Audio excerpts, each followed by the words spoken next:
dúvidas. Vamos falar de portfólio ou vocês já cansaram de falar de portfólio? Mais um pouquinho? Precisa mais um pouquinho de portfólio, então? No nosso Journal Club, a gente discutiu o porquê de falar sobre portfólio nesse momento, porque é uma ferramenta que se adapta muito ao período que a gente está vivendo, de adaptação da educação presencial para o espaço virtual de aprendizagem. Então, o portfólio é uma ferramenta que pode ser usada, como está todo mundo tentando adaptar suas práticas, então achei que trazer um portfólio para esse momento do nosso curso seria muito válido para que vocês pudessem usar essa ferramenta com mais segurança. Eu acho que nas primeiras semanas do Covid, nós nos preocupamos em produzir alguma estratégia educacional, produzir material didático, né? E agora que isso está acontecendo e como que já internalizamos isso, já tomou parte das nossas práticas, a ideia agora é como é que eu vou avaliar isso tudo, né? Então, a proposta, vamos trabalhar o portfólio hoje como uma ferramenta para vocês usarem, ok? Então, eu vou colocar aqui, vou compartilhar com vocês a minha apresentação. Eu fiz essa apresentação no Google Slides, eu gosto muito. Acho que a coisa mais legal do Google Slide é você ir produzindo sem precisar gravar. Que a Clarice veio me trazer uma dica, nossa especialista aqui de...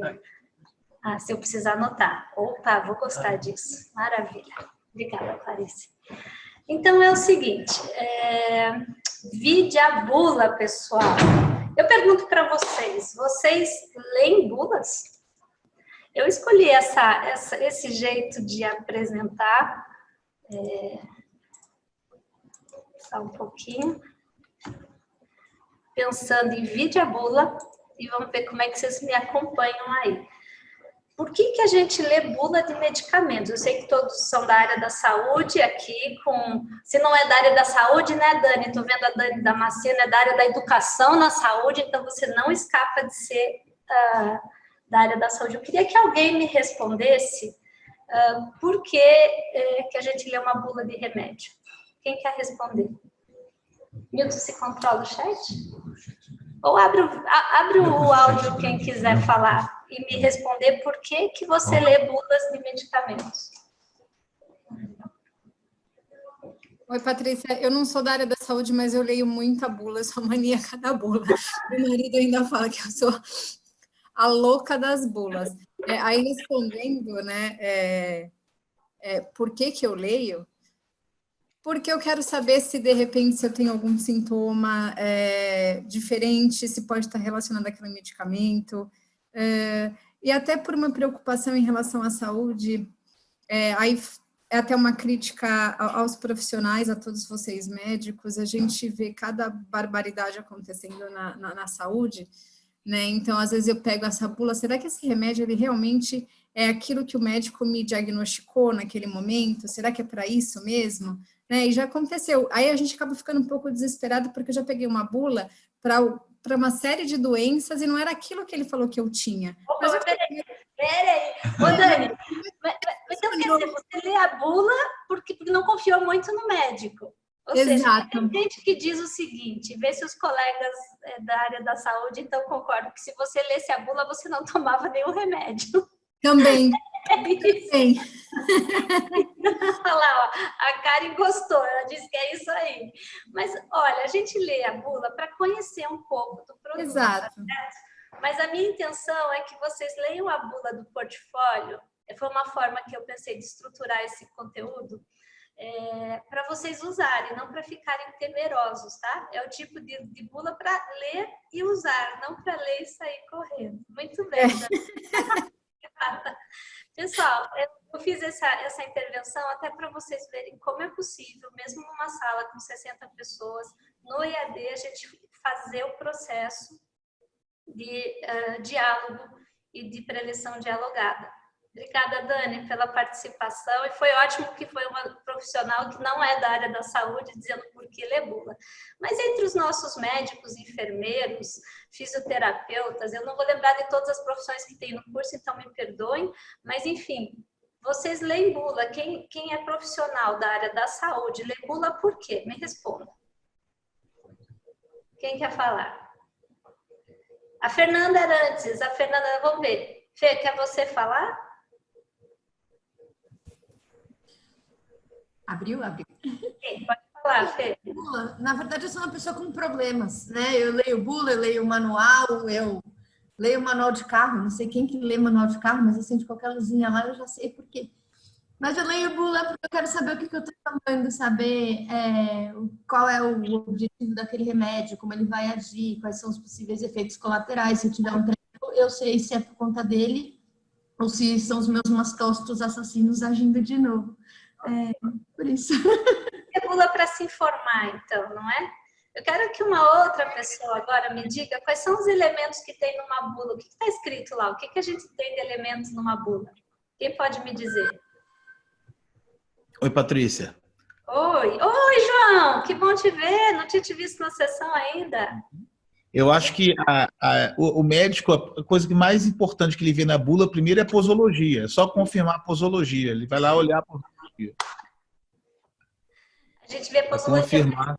Mas, João, quais são os outros elementos que tem na bula? Tem posologia, o que mais que você tem lá? Posologia, indicação, contraindicação, meia-vida da droga, né, informações farmacodinâmica da droga lá, basicamente. Efeitos adversos. Efeitos adversos, superdosagem. Vamos ver como é que funciona. Interação medicamentosa, né? Nossa, isso eu esqueci de colocar na aula, mas a gente pode complementar com a ajuda de vocês. Muito bem. Então, vamos ver como é que funciona a bula do portfólio. Querem ler comigo essa bula? Sim? Vamos lá.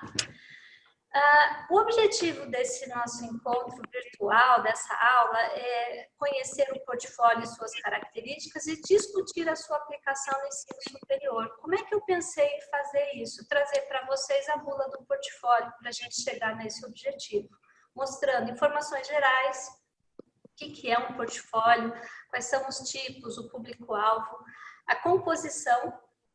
Toda bula tem uma composição, o que vai dentro de um portfólio, as indicações do portfólio e contraindicações, qual é a posologia e a superdose, que pode não dar certo, e os efeitos colaterais do portfólio, tanto os positivos quanto os negativos. Então, vamos ler essa bula. Vamos começar com informações gerais sobre o portfólio.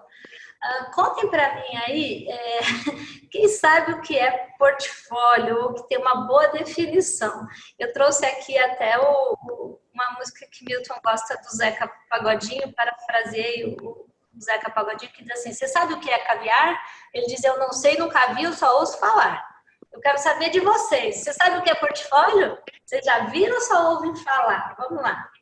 Vamos começar com exemplos da vida cotidiana. Quando a palavra portfólio vem na sua cabeça, o que vocês pensam?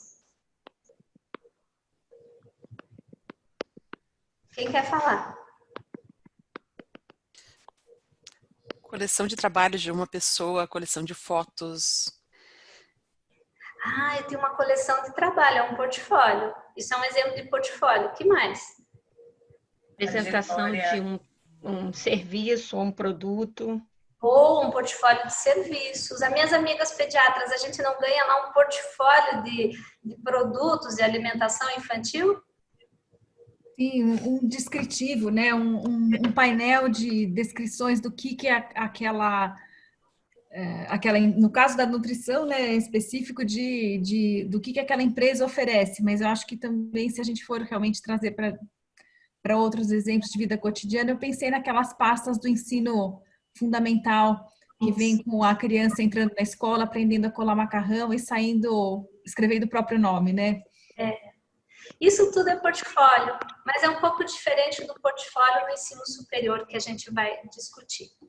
Então, assim, quando a gente fala em portfólio no senso comum, a gente pensa em portfólio de ações ou de serviços, como a Mônica trouxe. A gente pensa aí, acho que foi a Guta que falou, né? Eu não consegui pegar aqui. Foi a Guta. O portfólio infantil, dos trabalhos que os nossos filhos fazem. A gente tem portfólios de artista, como esse Samuel, até depois vocês podem procurar por ele. É um portfólio bem interessante, a forma como ele apresenta os trabalhos dele. Portfólios de modelo, portfólios de produto. Eu pus o Marilan Não foi à toa, foi em homenagem a Márcia e a Letícia, minhas amigas aí de Marília, viu, queridas? Foi pensando em vocês que eu escolhi o portfólio da Marilã. Aí, gente, é o seguinte, esses portfólios, eles têm em comum um conjunto de coisas. Então, o portfólio é uma pasta, é um conjunto de algo. Na educação, ele é o conjunto da obra individual, é o que o aluno entende como relevante do seu processo de aprendizagem. Ele é um pouco diferente daquele portfólio infantil dos nossos filhos, que às vezes a professora que escolhe, né? Ele é a produção individual, mas não foi escolhida pelo sujeito, mas pelo professor orientando. No ensino superior, quem escolhe o produto, o material a ser compilado é o próprio estudante. Então, é um conjunto da obra, é um retrato do seu processo de aprendizagem. Existem vários tipos de portfólio. Eu posso fazer portfólio individual em grupo. E é verdade, gente, dá para fazer em grupo. Quando eu tenho muitos alunos, poucos professores, pouco tempo, porque o portfólio ele faz um excesso de trabalho, ele exige um investimento de tempo, então eu posso ter portfólio em grupo. Tem o web portfólio, que é uma coisa que, como eu contei no começo, ficou mais... Acho que eu contei para o meu grupo, desculpa. O web portfólio, quando o portfólio foi inventado, isso aí começou a vir para a área da educação no começo dos anos 2000, 2004. Então, essa prática de escrever na web, ter boas plataformas, não eram tão comuns nessa época. Então, os portfólios começam de uma forma manuscrita. Atualmente, até se prefere mais usar o web.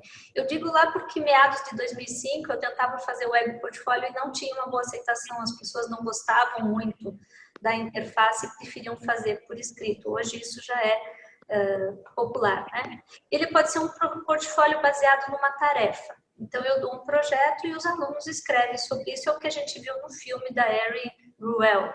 Eu posso ter um portfólio de professor, onde cada aula que eu dou, cada processo, eu faço o meu processo reflexivo e entrego depois para a minha supervisão, para o meu coordenador de área, para o meu coordenador de estágio. Bem, os portfólios, eles podem ser usados desde o ensino fundamental até o ensino médio superior e em profissionais. Para profissionais, eles têm um objetivo de fazer o acompanhamento do que chama de Continuous Professional Development, o acompanhamento profissional que é exigido em algumas profissões.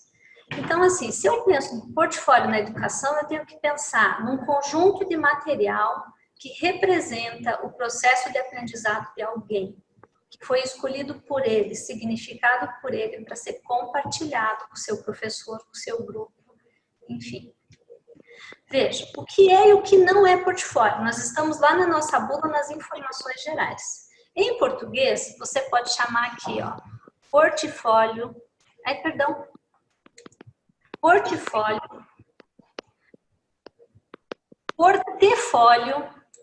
ou portfólio sem acento, mas nunca portfólio com i.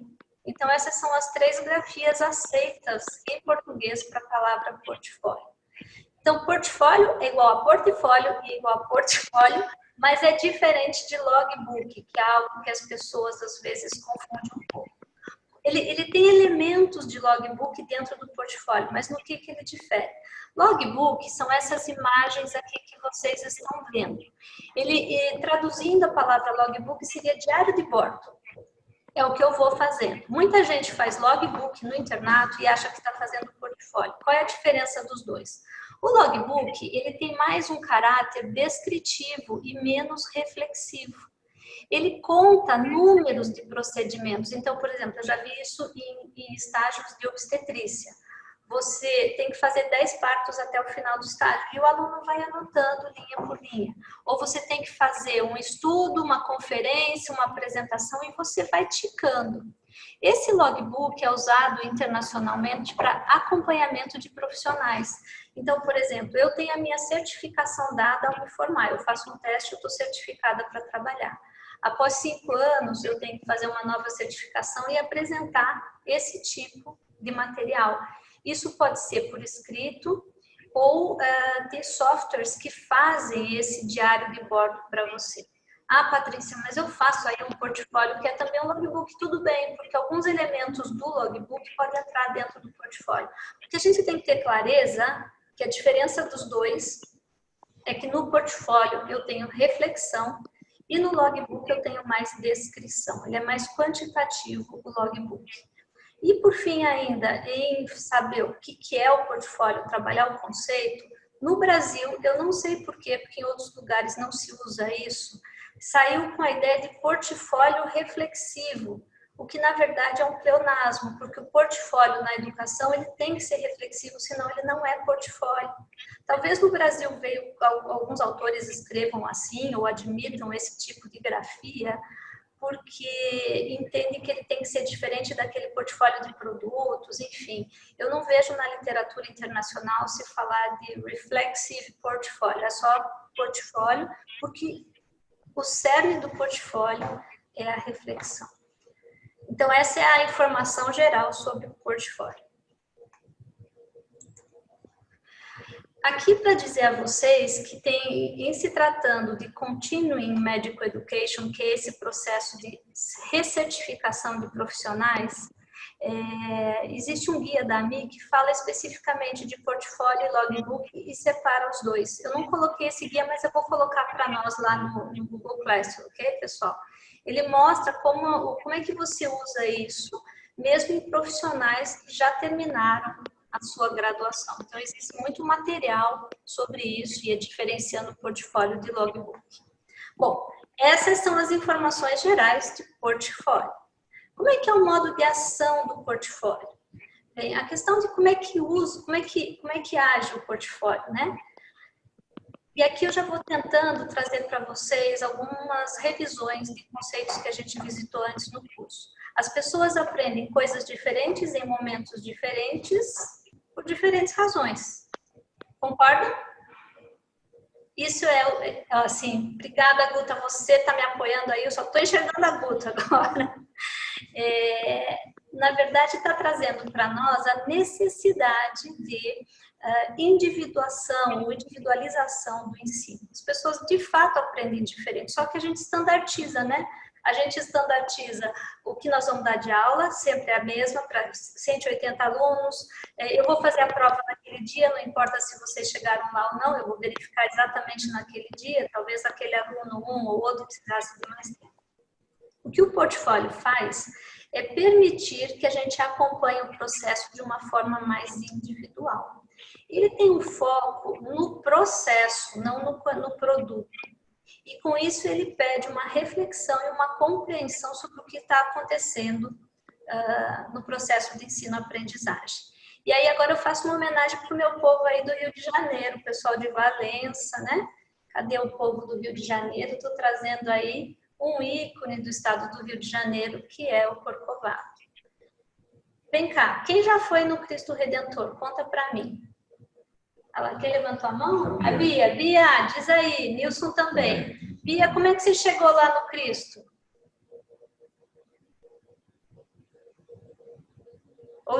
Nilson, então conta você. A Bia não conseguiu abrir o som. Não, desculpa, eu achei que eu tinha falado. Eu fui uma parte de táxi e a outra parte eu tive que ir a pé. Uma boa caminhada. Perfeito. Vamos ver, Nilson. Nilson, como é que você chegou lá no Corcovado?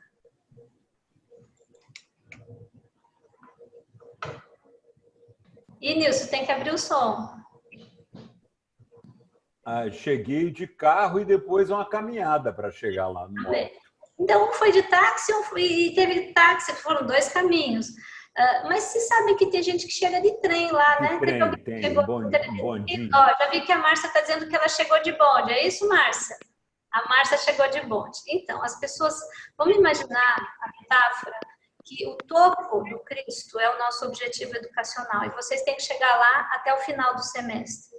Uns vão chegar mais rápido, com mais facilidade, com menos facilidade. Você pode querer ir de bicicleta, você pode querer ir andando desde o começo. Gente, outro dia eu conversei com alguém que fez rapel para chegar lá.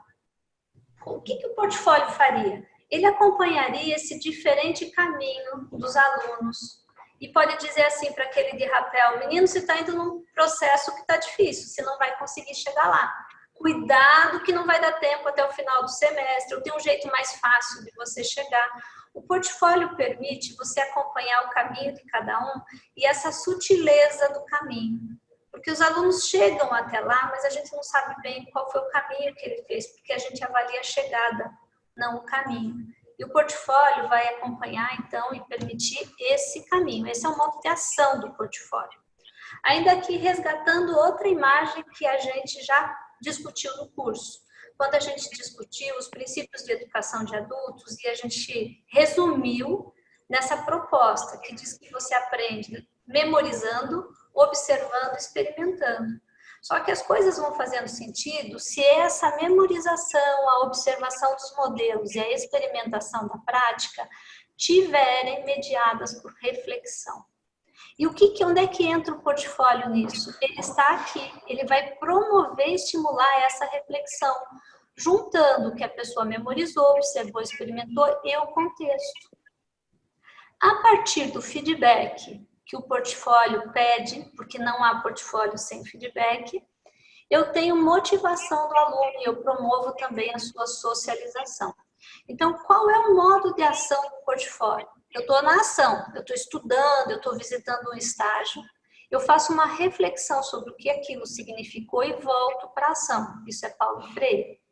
Ele faz um aprendizado autodirigido, com certeza, porque ele pode promover aprendizado. Isso é construtivismo.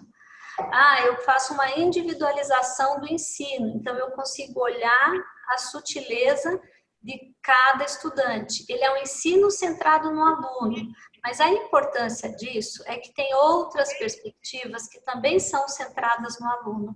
A diferença é que o portfólio dá voz ao aluno nesse processo. Ele é centrado no aluno, mas ele tem a chance de discutir e dizer o que ele percebeu daquele processo.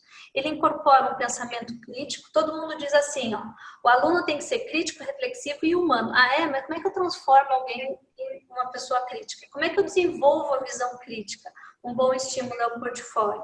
E ele promove também um plano de desenvolvimento pessoal. Porque pense, se eu estou refletindo sobre o que eu aprendi, eu vou me deparar também com as minhas falhas, com as minhas necessidades de aprendizado. E a partir de eu entender o que ainda me falta, qual é o meu gap, eu posso me organizar para assimilar, para buscar esse conhecimento. E aí que vem a questão dele ser autodirigido. Então, todos esses processos, eles são propiciados pelo uso do portfólio. Então, gente, agora você já tem as informações gerais, qual é a indicação de uso, né? A indicação de público. Agora vamos para a composição da nossa bula. O que vai dentro do portfólio? O artigo que nós lemos do Friedman, ele dizia o seguinte, que o que vai no portfólio depende do teu propósito. Então, como é que você quer usar esse portfólio? Você quer avaliar o currículo como um todo? Você vai avaliar o aluno lá no final do curso, como é feito em Dundee? Ou você quer avaliar só um estágio? Ou você quer avaliar ele no final do seu programa? Ou no semestre? Depende o que você quer. Porque eles chamam isso que eu coloquei aqui de espinha dorsal do portfólio, os elementos, a composição na nossa bula, né? Depende do que você entende que você quer do seu portfólio.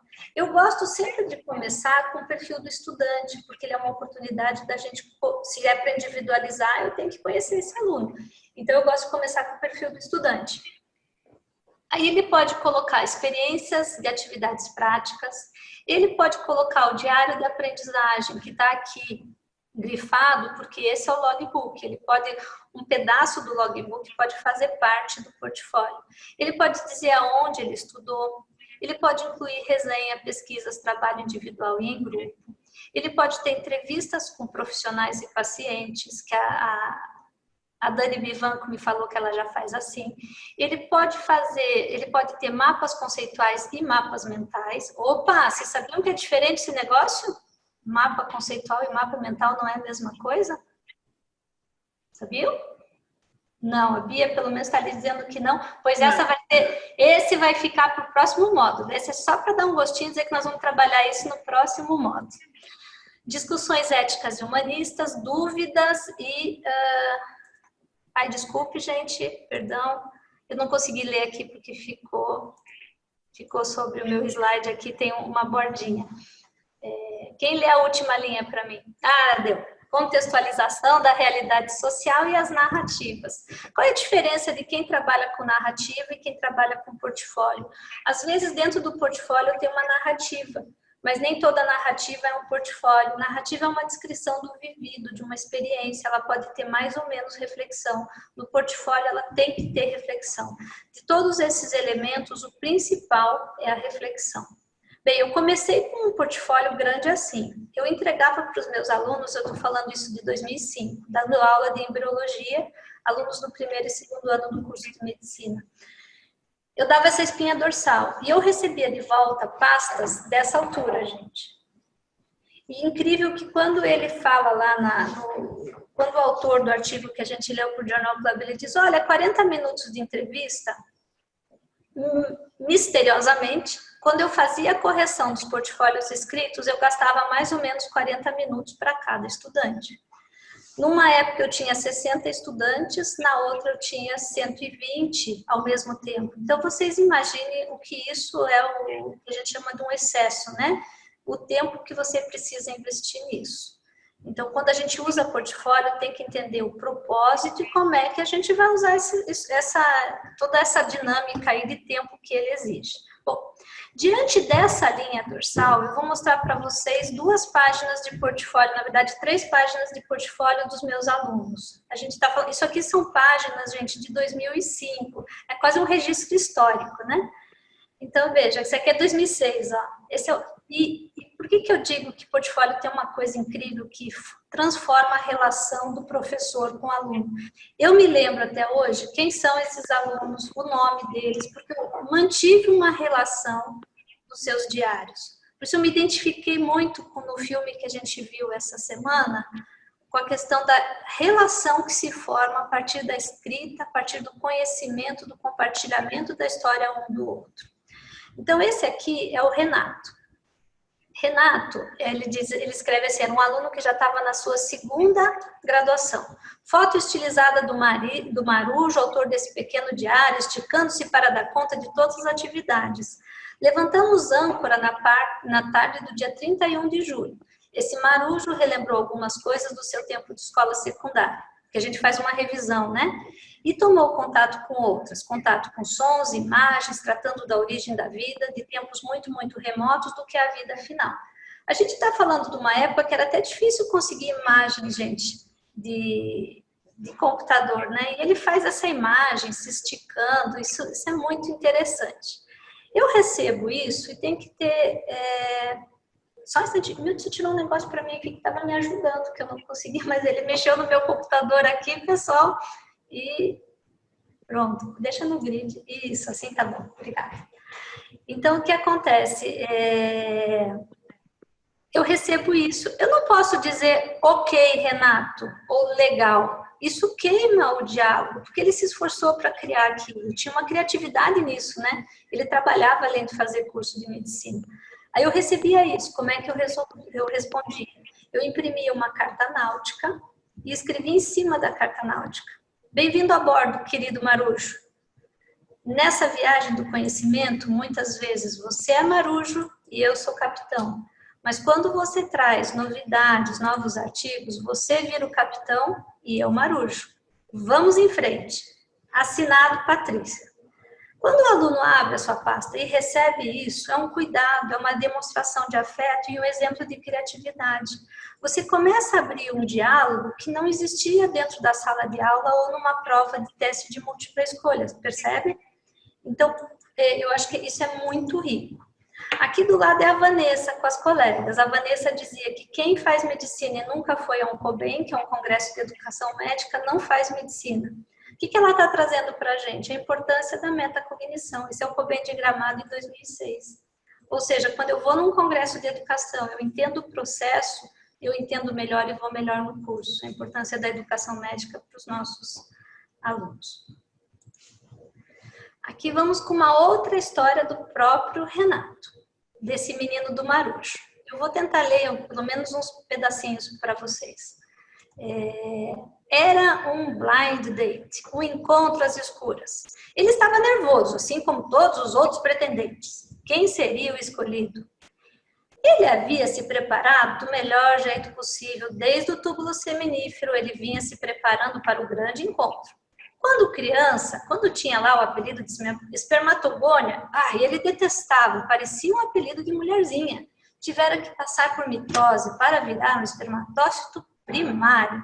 Melhor, mas ainda era apenas um guri mimado, guri porque nós somos do sul, lembram disso, né? 46 cromossomos, enquanto todos os mais velhos, já no secundário, tinham 23. Mesmo assim, ele sabia que já havia mudado um pouco, já se sentia um pouquinho diferente, um pouco maior. Lembra, o espermatócito primário é a maior célula dentro do túbulo seminífero, e a nossa matéria aqui era embriologia. Vamos em frente.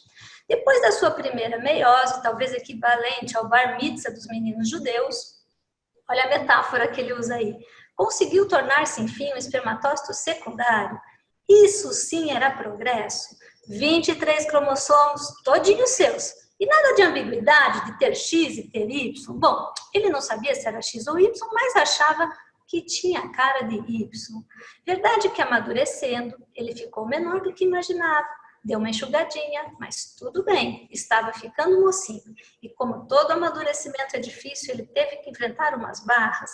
Por exemplo, quando menos esperava, teve que encarar uma segunda meiose e ficou ainda mais magrinho. Lembram? Espermiogênese. Deram-lhe então, não sabe por quê, o apelido de TID, espermátide. Mas que raio de apelido era esse? Bom, gente, aqui comigo. Quando você lê isso, dá ou não dá para ver que há conhecimento da questão da formação de gametas, da gametogênese. Vocês conseguem ver conhecimento nisso? Vocês conseguem ver criatividade e a mobilização?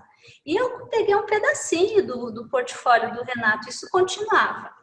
Era tão bom que aí vocês sabem que portfólio tem que ter confidencialidade. Aí eu tirava isso e dizia, Renato, posso compartilhar com o grupo? Quando era permitido, fazia uma cópia aí, gente, porque não tinha, era tudo escrito. E a gente compartilhava com o grupo. Então, assim, mostrando para vocês que dá para trazer conhecimento, dá para estimular criatividade e reflexão. Mas você recebe isso, não dá para escrever só um ok do lado. Por isso que a gente diz que portfólio tem que ter feedback. Bom, já vimos qual é a informação geral, qual é a composição e o modo de ação. Vamos discutir um pouco a indicação e a contraindicação. Qual é a indicação de portfólio? Ele dá para você, ele é uma ferramenta de aprendizagem e de avaliação, formativa e estomativa. Nós já vamos discutir isso, se dá para fazer as duas. Mas ele é uma ferramenta especificamente de metacognição. E voltando para uma imagem aqui do curso que a gente já usou anteriormente. Metacognição, segundo John Lavelle, é a consciência que as pessoas têm sobre os seus processos cognitivos e a habilidade de controlar, modificar, aprimorar cada um deles e resolver problemas. Tem alguém aí de fone aberto? Espera aí só um pouquinho, pessoal. Vamos lá. Quem gostaria de comentar o que está vendo nessa foto? O Ricardo, que apareceu aqui no chat. Ricardo, quer falar sobre essa imagem?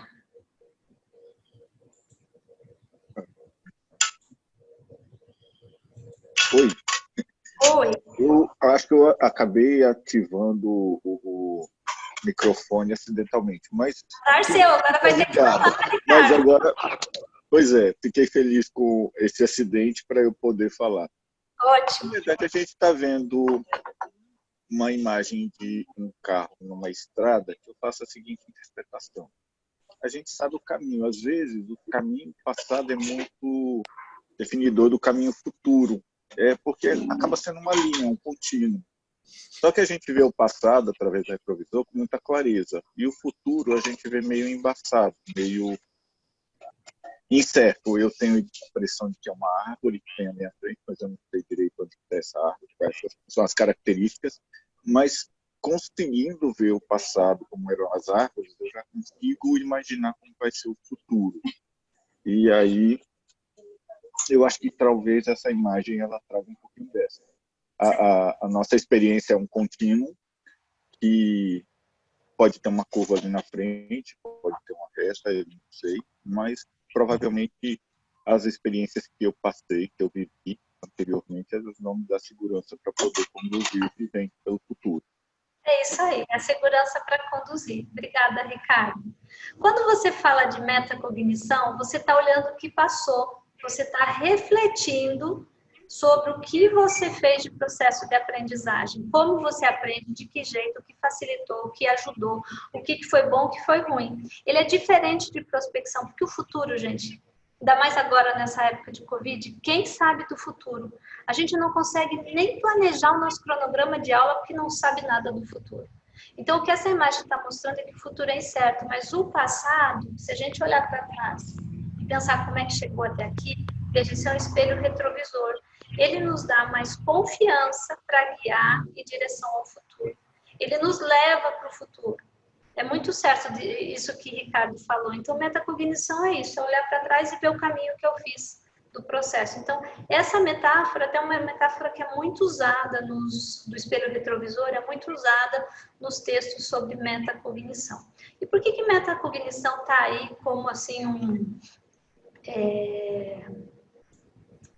uma ênfase, né? Porque o portfólio, pessoal, é a melhor ferramenta de metacognição que se tem. Então, essa é a indicação. Bom, se você pensar no portfólio de indicação de avaliação, como a gente viu, estou trazendo de novo um outro slide do curso. Vocês lembram que se eu quiser avaliar conhecimento, eu tenho prova oral escrita, teste, questões curtas, questões longas e outros. Mas para conhecimento, o melhor aqui é questões de múltipla escolha.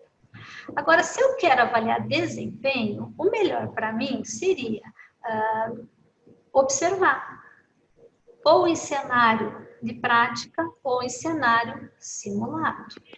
Agora, se o meu negócio eu já fiz prova, eu já tenho lá minha prova de avaliação de conhecimento com questões longas, eu já fiz o meu OSCE simulado, mas eu quero avaliar outra coisa. Eu quero avaliar a geral desse estudante, a reflexão, a metacognição, as atitudes que eu não consegui observar na simulação, aí eu tenho o portfólio. Ele é um tipo de avaliação mais holística. E com essa imagem, eu queria que vocês lembrassem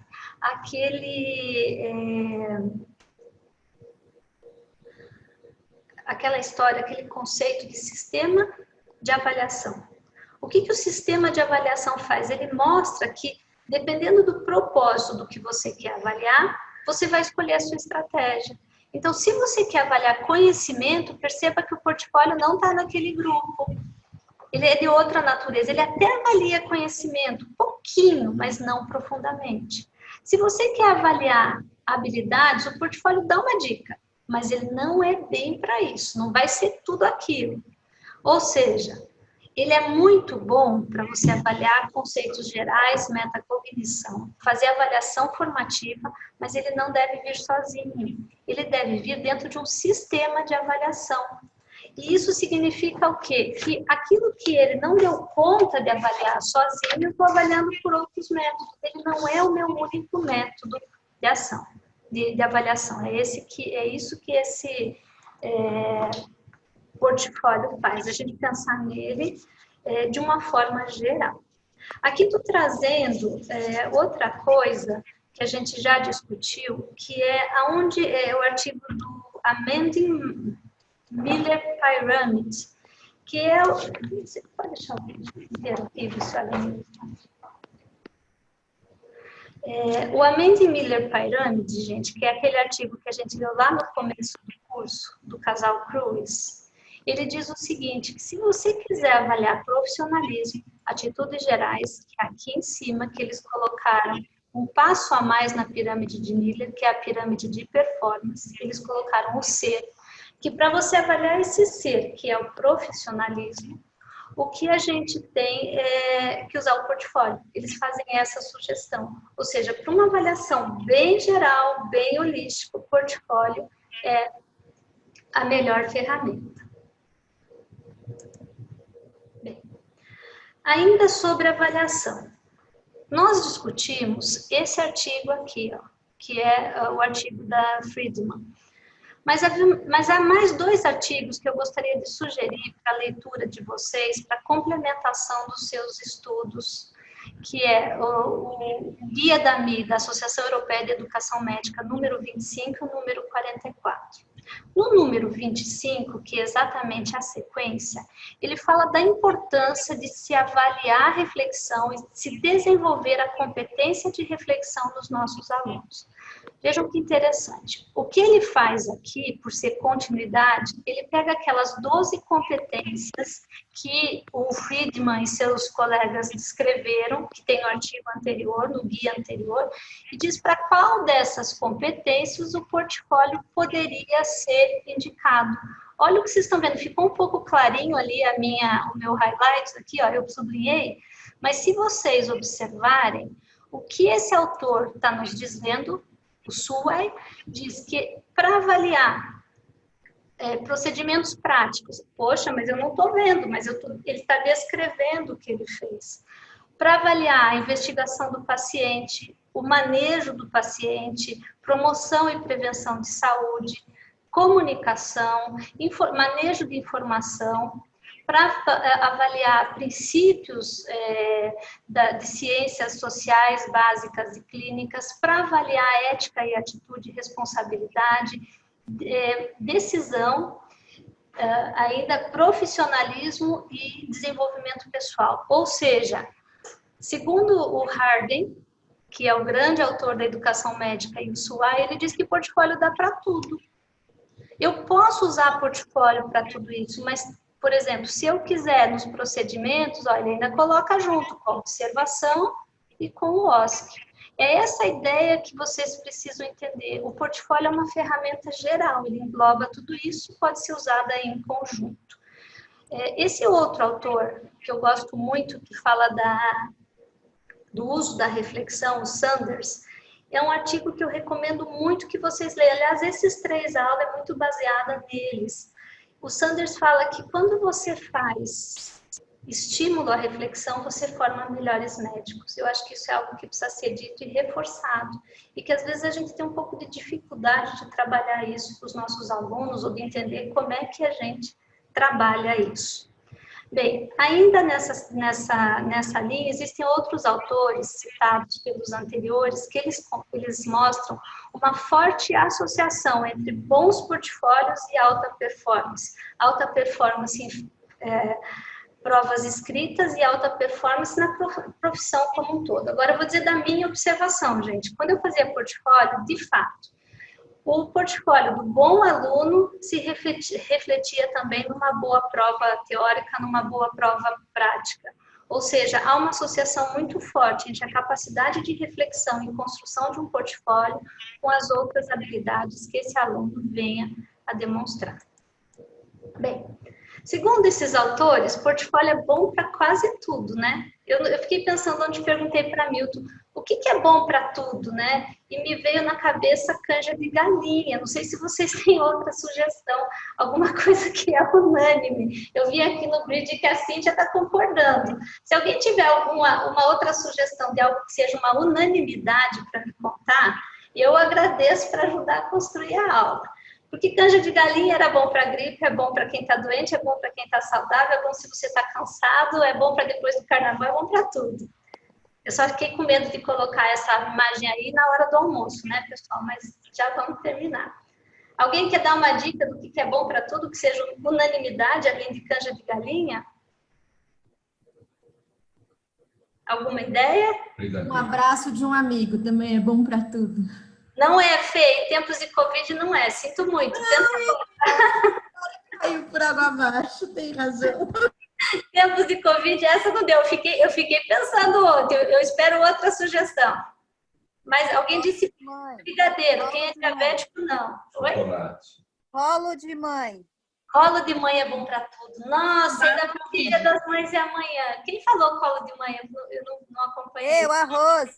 Oh, arroz. Não dá no Covid. No Covid também não dá. Ah, só se você estiver isolado junto, gente, daí dá.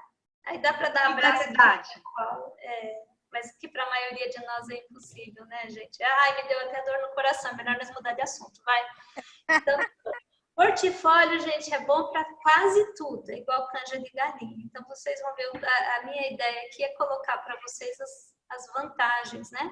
E como que a gente pode usar o portfólio na educação. Bom, ainda na nossa bula, a gente já viu as indicações, como é que usa, a composição, a contraindicação. Agora vamos falar um pouco da posologia e superdosagem. Quando eu comecei a fazer portfólio, eu pedia portfólio desde o começo do curso e toda semana. Meus alunos ficaram quase loucos comigo, gente, e eu fiquei quase louca para corrigir. Eu fiquei uma figura meio lendária, eles faziam charges assim comigo, porque eu andava com aquelas pastas gigantescas e precisava levar num carrinho de feira, sabe?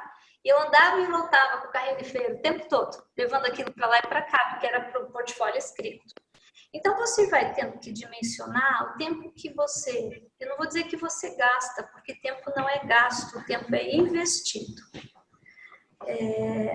O tempo que você investe para construir os nossos alunos, que têm outras disciplinas, e o tempo nosso para avaliar e dar um feedback. Porque não dá para fazer um portfólio sem feedback. Isso é assim, ó, é avião sem asa, fogueira sem brasa. Não combina. Portfólio tem que ter feedback. Portfólio da educação. Aquele portfólio de ação, de produto, de modelo, não precisa de feedback, mas o nosso precisa. Então, você tem que dimensionar. Fazer toda semana, às vezes não dá tempo do aluno ter aquela experiência reflexiva, ter experiências que valham a pena ele compartilhar, né? Então, o que eu acho que funciona melhor? E aí, gente, os artigos não trazem, o que eu estou trazendo mesmo é uma experiência minha. Toda semana, jamais. Não façam isso que não dá certo. Piora a adesão, os alunos começam a escrever coisas, vira um logbook, vira outra coisa que não é portfólio. Então, eu sugiro que seja ao final de cada módulo, ao final do semestre, no meio de um estágio, que ele seja mensal, ou por tarefa, ou mesmo em grupo. Aquele do artigo, que é o portfólio de Dandi, ele fazia no final do curso. É um portfólio de certificação, ele é um pouco diferente daquilo que vocês vão fazer no dia a dia com seus alunos. Então, é outro tipo de portfólio. Por isso, ele tinha aquela rigidez de ter 2 avaliadores, de fazer muitos critérios, porque era um portfólio de certificação. O portfólio daquele Continuum Professional Development, ele também é de certificação, aquele que vai com logbook. Então, ele precisa ser muito, muito, muito criterioso para diminuir a subjetividade. O grande problema do portfólio é a subjetividade que você tem para construir e a subjetividade que você tem para fazer, então, a revisão, o feedback. Como é que você faz com que isso diminua a subjetividade de um dado que é qualitativo?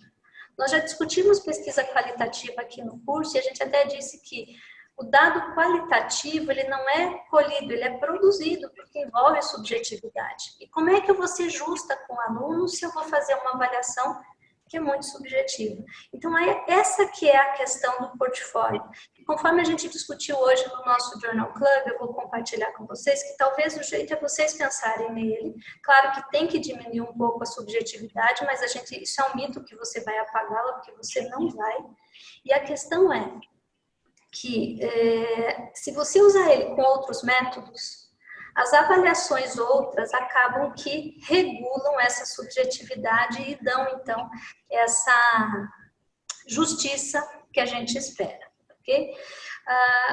Ainda sobre o portfólio que o autor mostrou no artigo do Journal Club. Ele fala que ele é de certificação, ele é de final de curso, mas vejam, os alunos estão sabendo desde o começo do curso que eles vão fazer isso e vão produzindo isso ao longo. Eu acho interessante essa coisa que ele deu, quais as competências pelas quais os alunos deveriam refletir se estão aprendendo ou não. Isso eu acho que é uma coisa, um modelo bacana para a gente ter. Agora, eu acho que ele exagera um pouco quando ele pede 2 avaliadores, o encontro presencial, que no dia a dia de portfólio não é necessário a gente fazer esse encontro presencial. E aí eu faço até uma crítica, a coisa da superdosagem. Quando você olha aquele artigo, ele não deixa claro se esse encontro presencial é dialógico ou é só de escuta.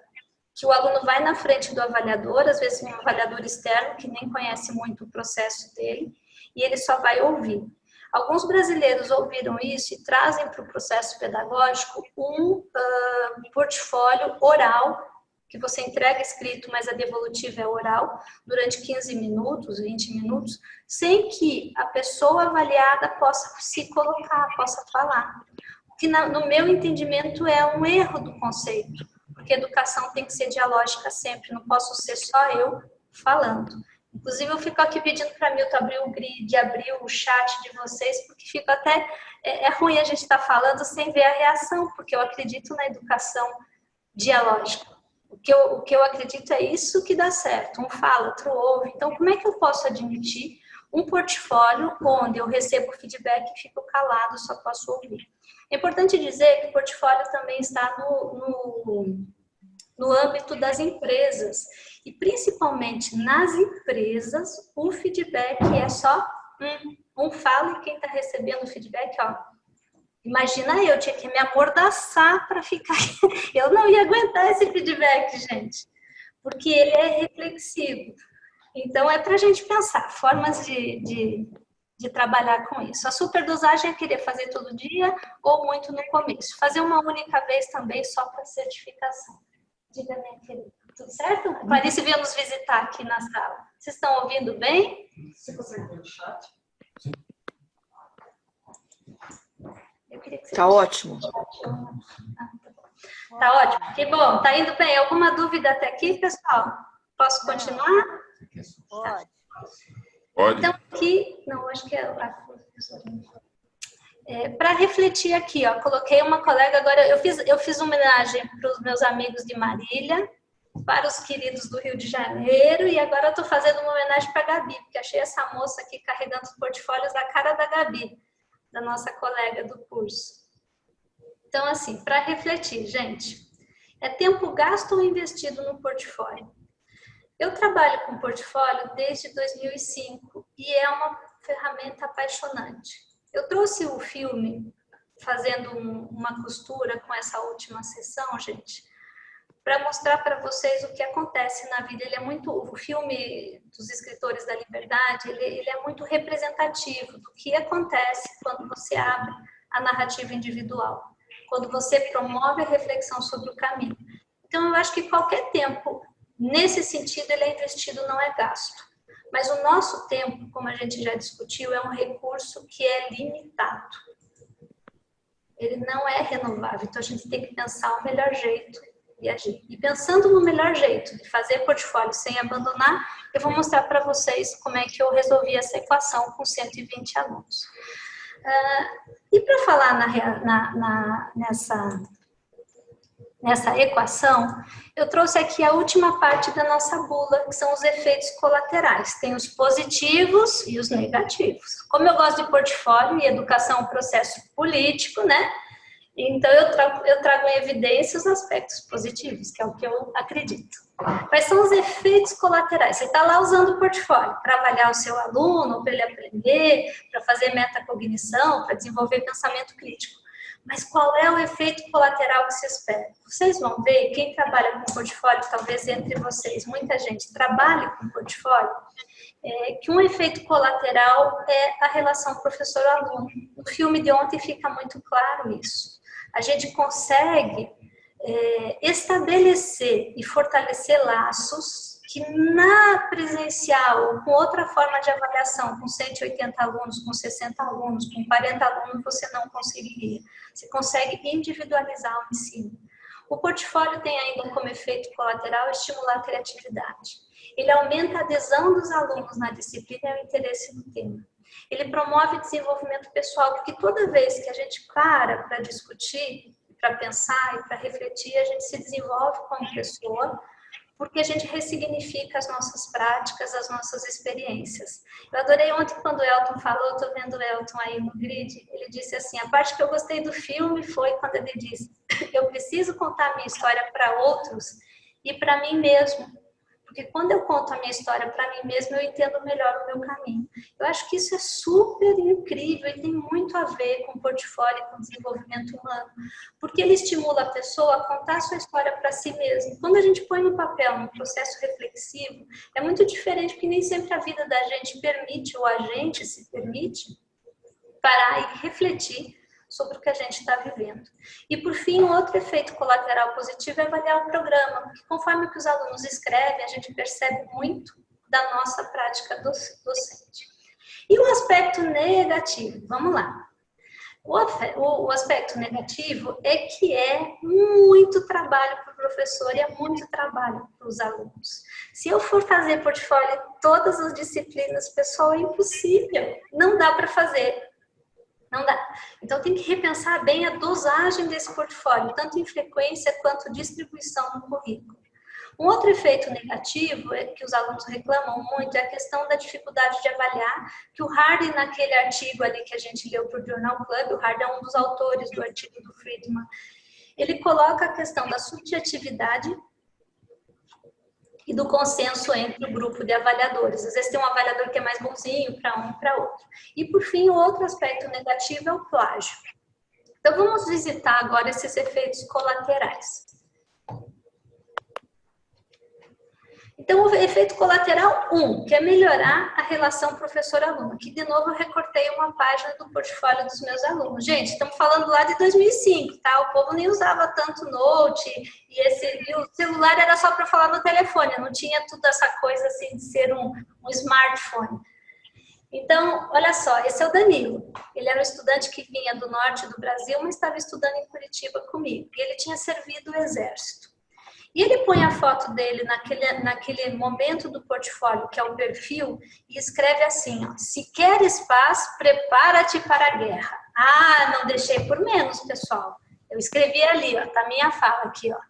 Estudar embriologia pode ser uma luta, mas fique tranquilo, Danilo, que não será uma guerra. E achei que eu estava abafando, né? Aí ele vem para cima e diz assim, professora, espero que a embriologia seja no máximo uma luta, e nunca uma guerra. Mas mesmo assim, estou armado até os dentes. Não teve conversa. Ele, não deixou por menos, gente. Enfim, começa a ter uma relação ali de afeto, de carinho, de reconhecimento, né?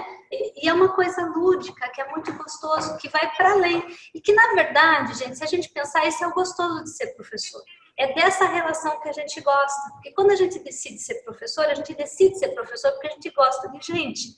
Gosta dessa interação, que os dois aprendem, que é uma relação saudável, uma relação de crescimento. É isso que nos move. E o portfólio dá esse espaço, né? Então, como vocês veem aí, ele dá essa possibilidade.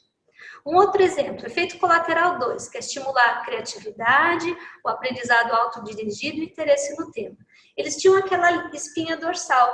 A aula era sobre não disjunção cromossômica, lembra? Minha disciplina é em biologia, que não é nada fácil. Eles diziam assim, que depois da aula de alterações cromossômicas, puro, assim, vamos dizer, interesse deles, dos alunos, eles foram visitar uma família que tinha uma criança com síndrome de Down, entrevistaram a família, viram como era. Eu não sugeri isso. Isso foi algo que veio dos alunos e é super interessante perceber como eles saíam da sala de aula por conta e iam, vamos dizer assim, para outros campos, né? Como eles iam buscando outras fontes, como eles iam ampliando o espaço da sala de aula, o espaço do conteúdo. Quando que eles teriam feito esse tipo de investimento de experiência sem o estímulo do portfólio? Eu acho difícil, então para mim foi muito bom. Depois tem um outro efeito colateral, e essa aqui é a verdadeira Erin Gruwell, que seria o terceiro efeito colateral, que é o de desenvolvimento humano, né? Então tá aqui a Erin com os seus alunos.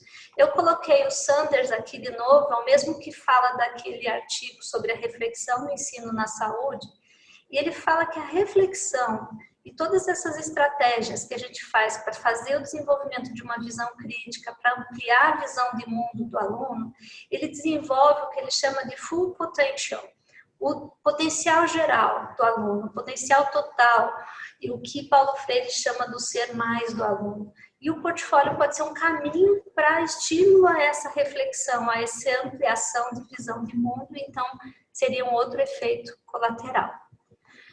Efeito colateral positivo ainda, de avaliação do programa. Esse é o modelo de Kirkpatrick, né? Então, eu tenho reação, conhecimento, comportamento e resultado. Lembram disso, dos módulos passados? Lembram ou não? Só a Marina que lembra. Obrigada, Marina. Não, a Lívia também, Mariângela. Então, todo mundo sabe o que eu estou falando. Ótimo. Vocês pensam que eu estou só aqui? Não, estou de olho em vocês aí, galera. Eu estou ligado aqui do lado, eu estou vendo o que está rolando, hein? Lembramos. Lembraram? Opa, obrigada, Antônio. Alguém sempre me salva quando eu solto uma dessas, assim. Então, tá bom. Se vocês lembram do Kirkpatrick, vocês devem lembrar que quando chega lá em cima é muito difícil de medir o resultado e o impacto, que a gente viu que são coisas diferentes, pois o portfólio permite a avaliação do impacto de um programa educacional.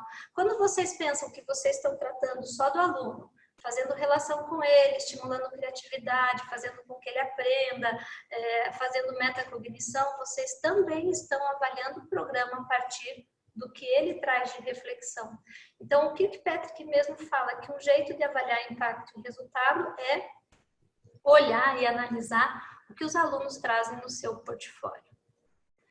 Efeito colateral 5, aí nós vamos começar já a entrar no efeito colateral negativo. Nós falamos só das coisas boas, né? O 5 diz respeito à subjetividade e à dificuldade de avaliar.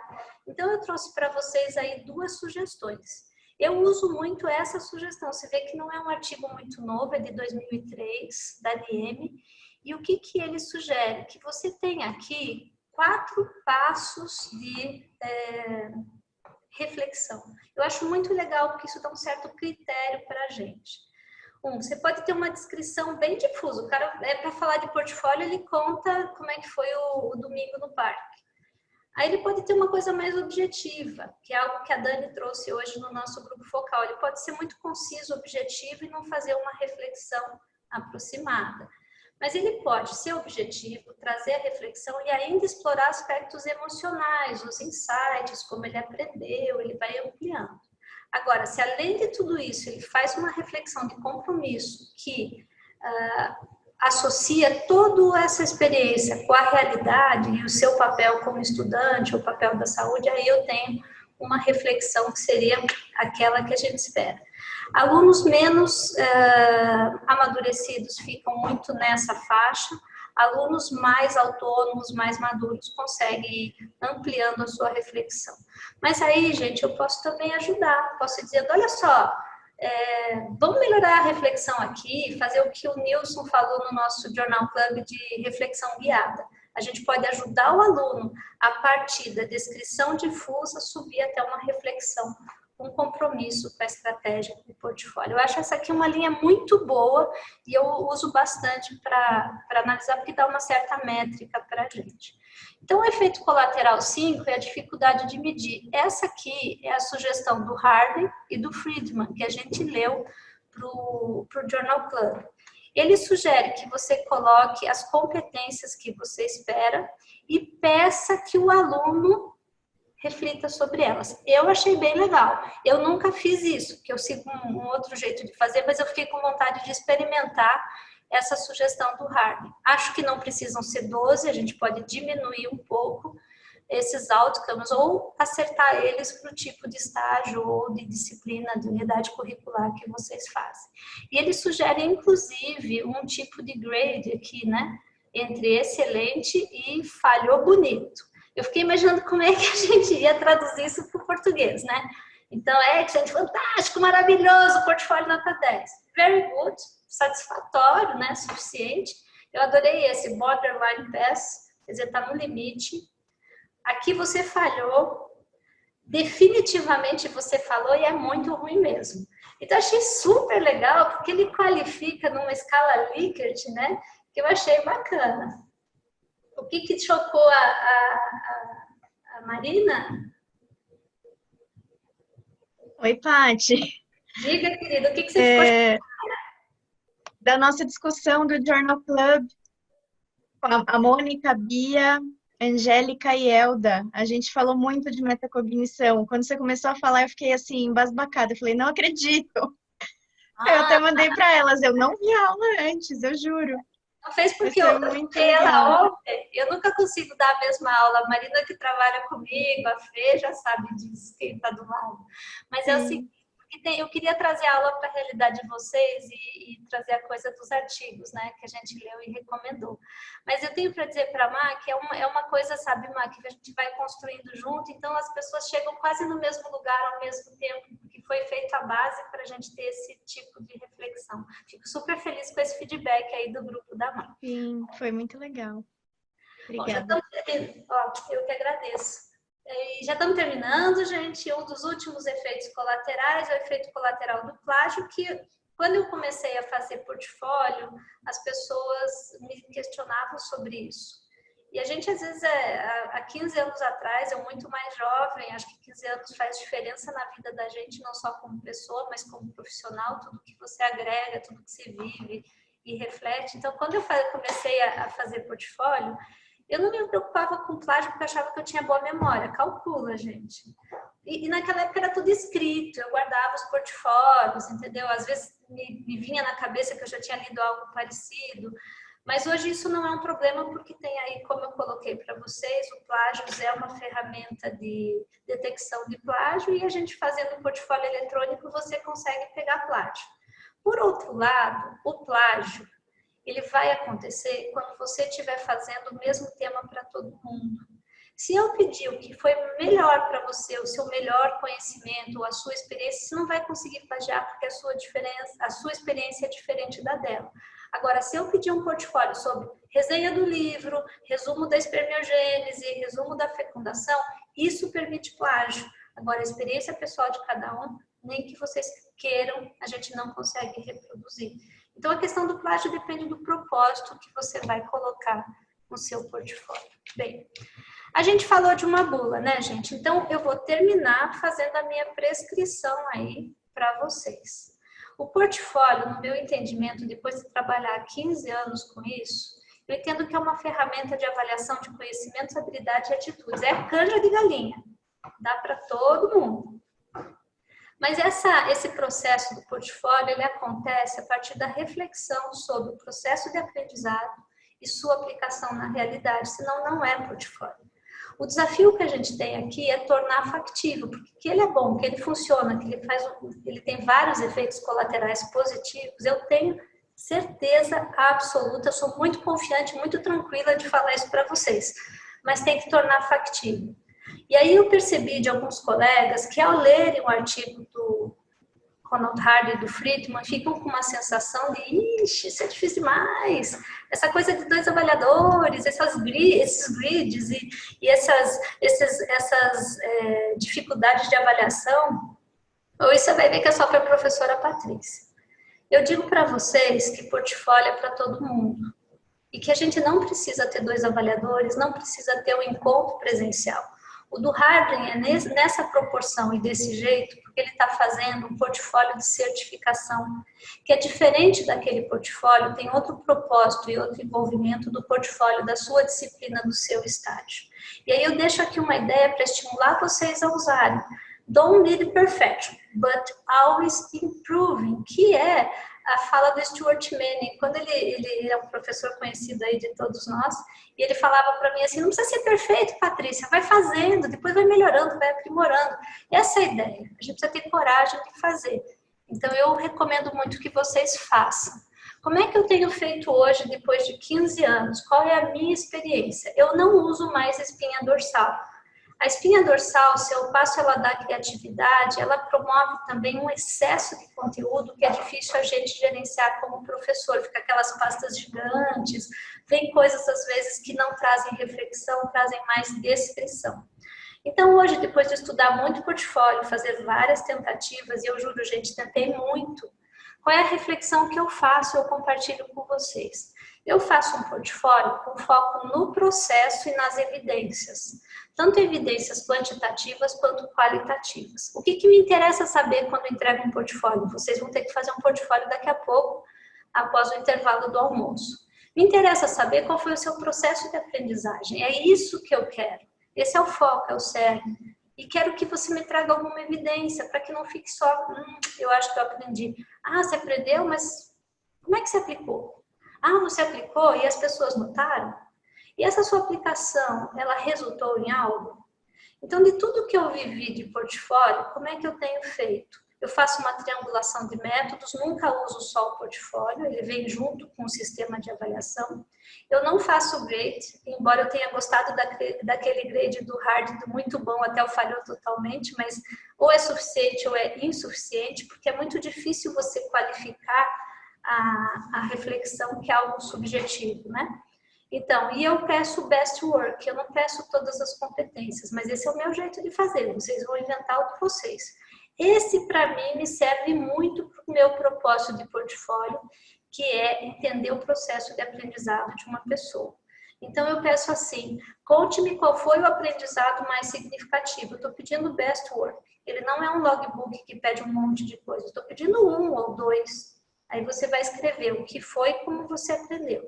Aí eu peço como você aplicou, porque não adianta ele ter aprendido, ou ela ter aprendido e não ter aplicado, só ficou mais sabido. E depois eu pergunto qual foi o resultado, o impacto dessa aplicação. Se as pessoas perceberam, porque aí me interessa saber, ao final das contas, mudou o comportamento? O que isso resultou na realidade de cada um? Então, esse é o tipo de portfólio que a gente faz no curso de preceptores do Hospital Oswaldo Cruz, dos preceptores da residência. A gente faz ele há 8 anos e tem dado muito certo. Cada vez mais a gente tem aprimorado esse jeito de fazer. O que tem de diferença hoje, que talvez nos primeiros portfólios eu não fazia, eu peço a evidência. Eu digo, faz a sua reflexão, mas descreve a evidência disso que você está me falando. Bem, gente, dentro disso, como é que a gente faz a síntese desse nosso encontro? Depois eu abro para as perguntas, tá? Para você fazer portfólio, eu sugiro... Aqui é o portfólio do meu portfólio, como é que eu entendi todo esse processo em 15 anos. Eu acho bacana que você peça apoio institucional. Como é que é isso do apoio institucional? Coloca no seu plano de ensino, fala para o coordenador do curso, porque isso é importante estar no projeto pedagógico do curso. Quando eu vejo uma avaliação de projeto pedagógico de instituição de ensino, de curso de medicina que tem portfólio, eu já digo, opa, esse pessoal sabe o que está fazendo, tem aí uma novidade de avaliação. Então é importante que isso seja também institucional e não seja só uma iniciativa de um professor isoladamente, porque o que acontece? Se todo professor quiser fazer portfólio, eu já disse para vocês que é superdosagem. Eu decido o que vou fazer, eu ponho no meu plano, eu ponho no projeto pedagógico com o auxílio do coordenador do curso e do núcleo docente estruturante. Aí eu vou treinar meus professores e vou treinar meus alunos. Observe os modelos que as pessoas fazem, levante a literatura como a gente fez aqui nessa aula, peça ajuda, mas mostre para eles qual é a intencionalidade, com ou sem essa espinha dorsal. Comece com modelos simples, eu sugiro que você comece com uma coisa muito direcionada, na fala do Nilson, reflexão dirigida, né, Nilson? Então, torne isso simples, demonstre a intencionalidade, que é mais fácil das pessoas aderirem.